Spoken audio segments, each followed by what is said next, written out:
Hello and welcome back to the Nasty Metal Production channel here at YouTube, and welcome to another album of the week. This is episode number 131, and today I am focusing on Killing Ground, the 15th studio album from the legendary Saxon. I guess it really is continuing the Saxon theme here from last week, since last week's Album of the Week episode was focused on Demon Leather, which had reached its 40th anniversary. This, of course, follows 1999's Metalhead, which was the first album to feature, at the point, new drummer Fritz Randau, who had replaced Nigel Glockler, who had retired pretty much after the Unleash the Beast album due to having neck issues. And it really, and we're talking about, I guess it was serious for a while there, because of, again, it definitely made it difficult for him to really perform. So he had to basically step away from the drum kit for pretty much a couple of years, at least until 2001, after obviously having medical treatment, which really, I guess it fixed his neck issues to where he actually can be able to drum again. But Fritz Randau at least was one taking over the drum kit here for Saxon on Metalhead, and he basically is on here for Killing Ground. And of course, there is still some slightly different lineups, because again, the lineups really were definitely changing after the Innocence It's No Excuse album, because for one, Steve Dawson had left after the Innocence Is No Excuse album, and they basically had to at least, one of the members had to at least fill in for bass recording, and maybe had to get like session members or whatnot, or live guest musicians. Basically, I think to maybe fill Steve Dawson's spot on for those tours until pretty much until either the Destiny album, which was actually the first album though that I should mention, where Nigel Glockler actually had not been with Saxon after at least coming into the band by replacing Pete Gill for the Power and the Glory album, and of course those Denim and Leather tour and whatnot. So the lineups were beginning to really change, but Graham Oliver at least had stayed in the band at least until at least 1995 or 96 there, at least, maybe at least somewhere before Unleash the Beast. But Nibs Carter was of course the bass player from pretty much from Solid Ball of Rock until on and to this day. So from Unleash the Beast, replacing Graham Oliver was of course Doug Skerritt. And so the lineups with like Doug Skerritt and Nibs Carter really was solid from Unleash the Beast, but again, because of Nigel Glockler having to leave the band due to a lot of medical issues, that it definitely kind of once again switched around the lineup. So Fritz Randau is pretty much the drummer, at least for this album, and I'll get to more information, but that's where we're pretty much at with pretty much everything really, as far as the whole sort of story build and whatnot, and the whole situation basically going into at least Killing Ground, which the recordings for this album took place in 2001 at Caro Studios in Brackel, Germany. And of course, it was pretty much just produced by basically just Saxon, even though Biff Byford is given at least producer's credit. It's still basically just the overall band, but Biff Byford definitely does hold a lot of production, at least duties for this album. And it was at least through SPV/Steamhammer, at least when it was all a part of one, I guess, unit there. And basically September 24th of 2001, and since we are past September 24th, that means it has already reached its 20th anniversary, so 20 years for at least Killing Ground. So I guess from here on out, let's definitely get into the actual album itself. So Killing Ground, the 15th studio album. So for here, we have at least about 11 songs, technically 10 really full songs with at least The first track being titled Intro, which is a 1 minute and 36 track, basically. So a 1 minute and 36 minute or second there intro. And basically, again, so really 10 full songs, but 11, again, if you count the first track, Intro. So from here on out, let's definitely get into at least these 11 songs here. And again, it all clocks in at 49 minutes and 26 seconds. So these 11 songs are, or at least these 10 songs. I'm just going to skip at least Intro, even though you'll see, and then again, you probably know about it. I don't really show the track listing for at least these, or at least a part of the Album of the Week episodes. I do it for at least the reviews, but I don't really show you the track listings really for at least these Album of the Week episodes. So I'm just going to be going into at least the rest of the 10 songs. So it basically goes into the title track, their cover of King Crimson's The Court of Crimson King, or at least, actually, you know what, I messed that up a bit. I apologize. The Court of the Crimson King, Coming Home, Hell Freezes Over, Dragon's Lair, You Don't Know What You've Got, Deeds of Glory, Running for the Border, Shadows on the Wall, and then finally ending with Rock Is Our Life. So there's at least your remaining 10 songs for this album here. So, since you know that I'm, of course, of the younger generation who definitely has, was introduced to Saxon during the more modern period, I didn't really get into these guys until pretty much until like 2009, at least December time. Even though I knew of them, I had a magazine. I forgot, was it the 100 sort of greatest maybe artists or metal artists, whatever it was. I forgot it. I don't know where that magazine ever went, but I once got it at a Winco back in like, it had been 2006 or early 2007.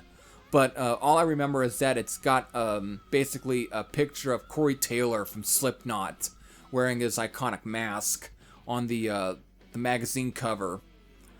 But that had that's for within that list ranking, Saxon was listed in there, and so I have known of Saxon for a long time, but I didn't really get into them at least until 2009, when I obviously on my search, obviously on YouTube in the recommendations bin. I think after like listening to Diamond Head, I noticed Summer 47, Strangers in the Night being one of the song listings. And so I obviously decided, you know what, let me give these guys a chance and listen to them. And from there on, I was a fan. But for a long time, I was mostly more, basically just really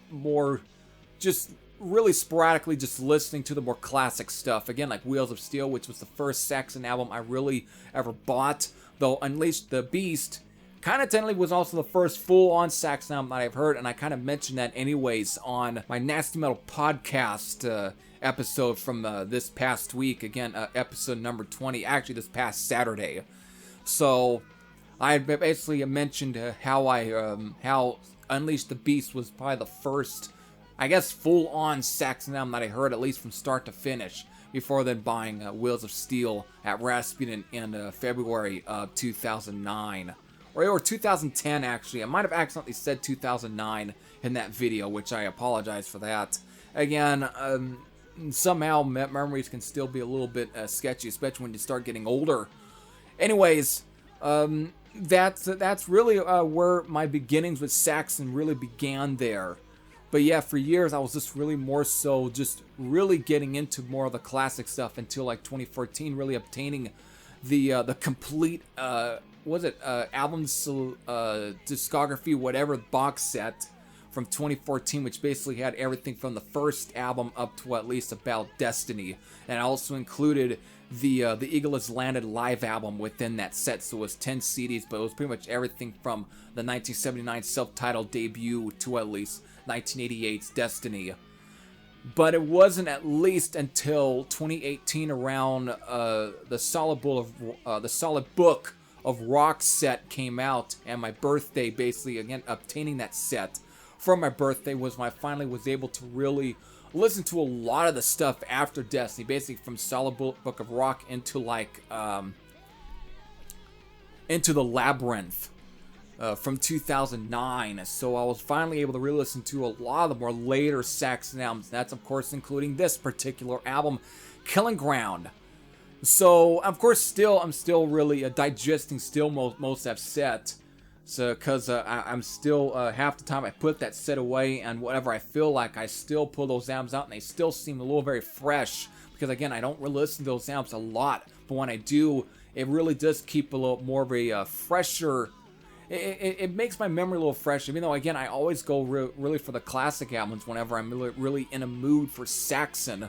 But really, those later albums do come in handy when I'm really looking for still something new from Saxon that I haven't really spent much time with, and those are really great selections to go for. But Killing Ground is really one of those albums, and for some reason I tend to really go back to this one, even though I've heard Unleash the Beast a lot of times.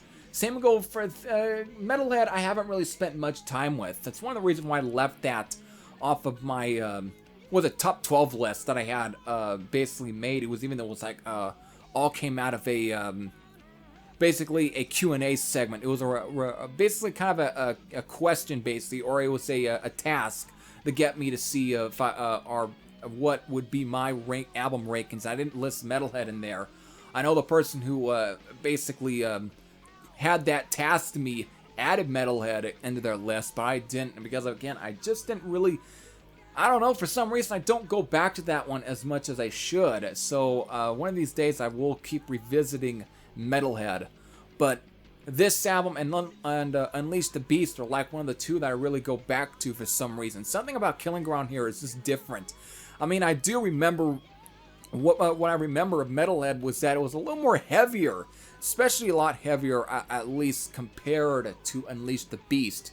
Killing Ground seems more melodic compared to pretty much the previous two. If anything, half of this does go back a little bit to the more melodic stuff at times of Dogs of War, and a little bit of Solid Ball of Rock.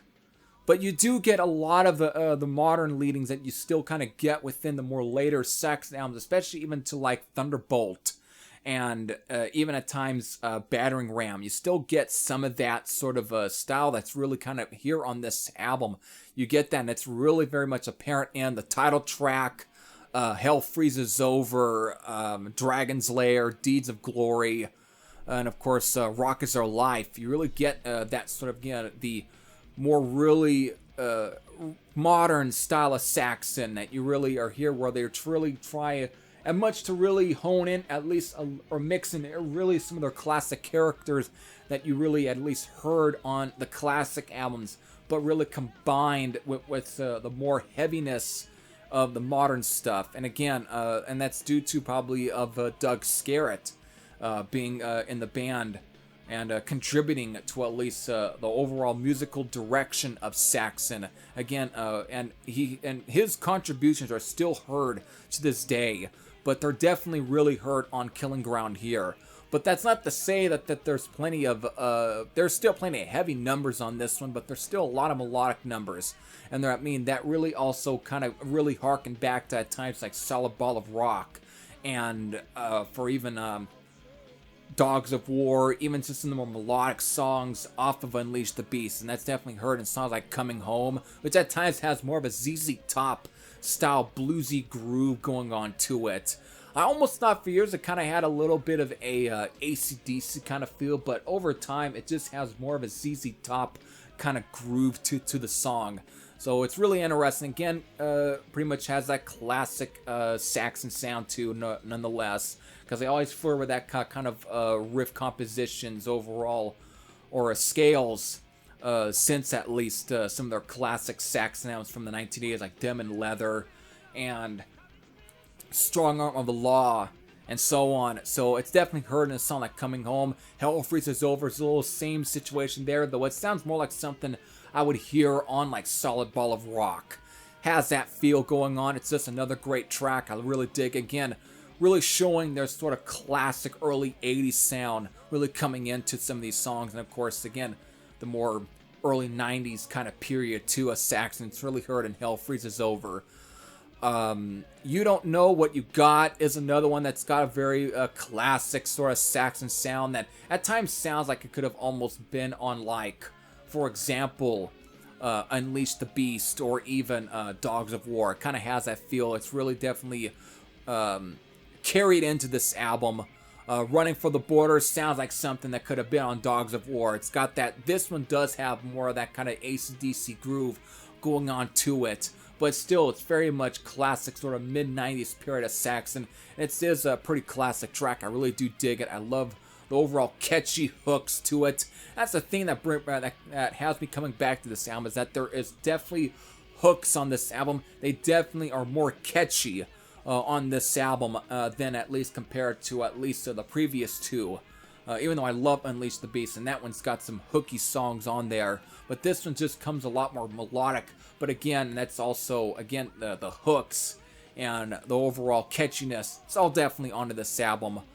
Shadows on the Wall is definitely one of the more, really, it's almost close to being a ballad, actually. It is also pretty much the longest song, because of, technically, their cover of The Court of the Crimson King is actually, though, a very good cover. They do heavy up the King Crimson classic track, but that one is pretty long, but Shadows on the Wall is even longer.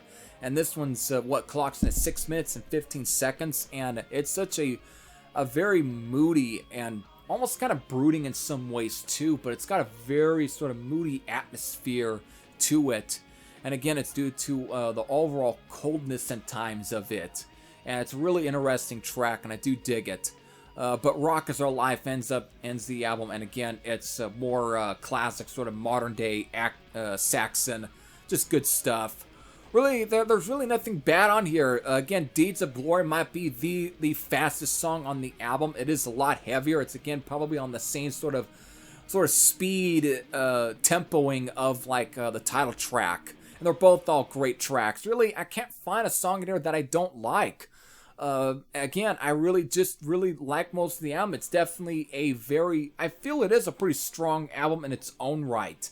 It does, and I wish I would have put this on my list, but given all the other albums I listed, this one does kind of seem to fall a little bit low, but that's not to take away anything from this one. This one just has a overall cool feel to it, and it's one I tend to really come back to. Some of the more 2000s period of Saxon. Just has a great, overall a really cool, catchy, hooky sort of atmosphere to the album. Again, you definitely get a little bit more of the mid-90s period of Saxon, but you do get a lot of the stuff with Doug Skerritt in the band, his sort of contributions. So again, that really was starting to really be heard on Unleash the Beast, but carried into like Metalhead and really carried into this album here. And this one right here is definitely a solid album. So I really, there's nothing here that I don't like. It's all a classic to me, and I really dig this album from Saxon. So after this album, obviously, I guess you can say it did alright for them. It actually reached number 26 at the German albums chart, but it reached number 141 on the French albums chart. So I guess it did fine for them. I guess over the years, this one isn't nearly looked as fondly back on for some reason. But I think that's a little unfairly, because again, I think there is actually some solid songs on here.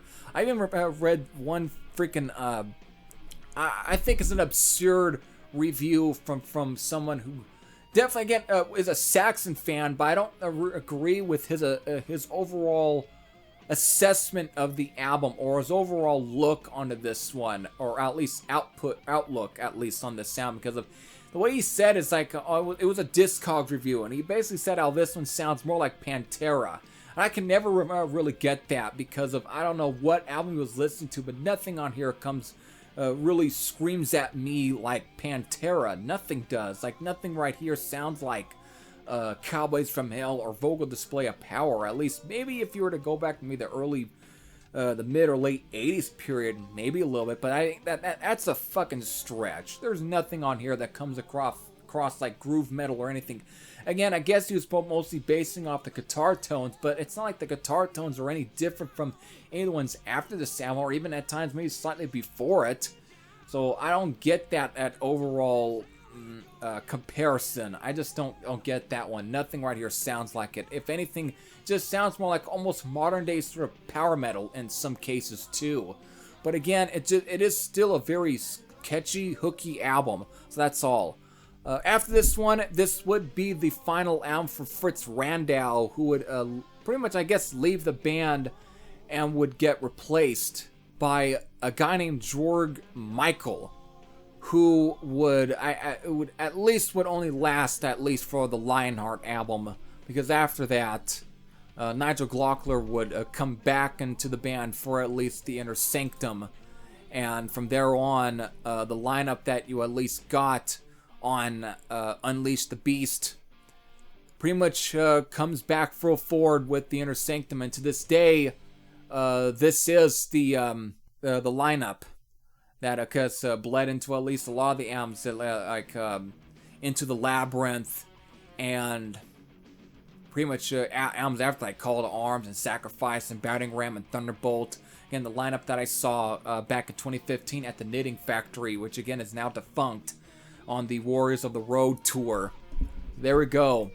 I think this was a solid album from Saxon. I really don't think there was anything bad on here. I think it's at times a pretty underrated album actually from Saxon. There's actually, again, a lot of solid songs on this one. So there we go.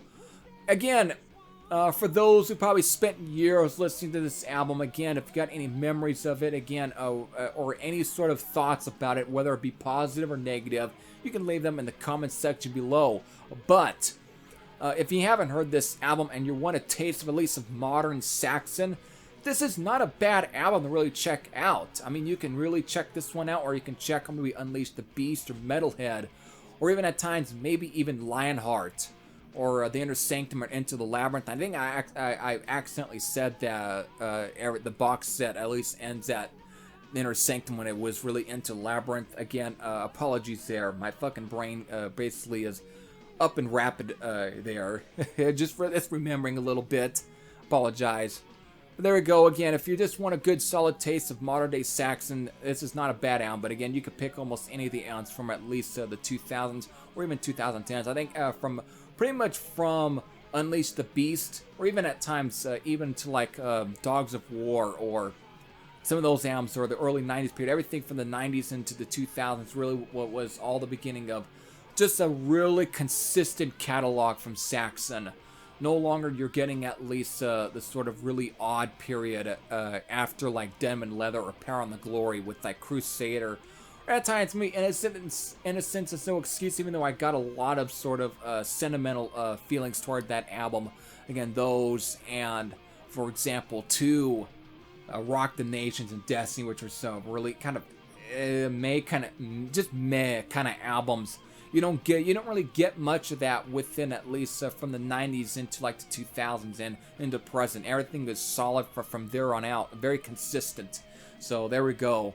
Hope all of you enjoyed. This is Henry Thrasher saying I'm out, and I'll see you all later. Take care, everyone.